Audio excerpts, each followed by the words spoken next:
बघा विद्यार्थी मित्रांनो, लुई पाश्चर या शास्त्रज्ञाने रेबीज हा जो कुत्र चावल्यानंतर रोग होतो त्याच्यावर लस शोधून काढली. त्या लसीचं नाव आहे अँटी रेबीज.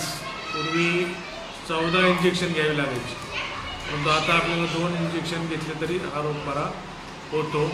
आणि याच्यावर संशोधन करून लुई पाश्चर यांनी जेव्हा लस शोधून काढली त्यावेळी त्यांची लस टोचून घ्यायला कुणी तयार होत नव्हतं. शेवटी लुई पाश्चरने स्वतःच्या दंडामध्ये ती लस टोचून घेतली आणि नंतर ते बरे झाले.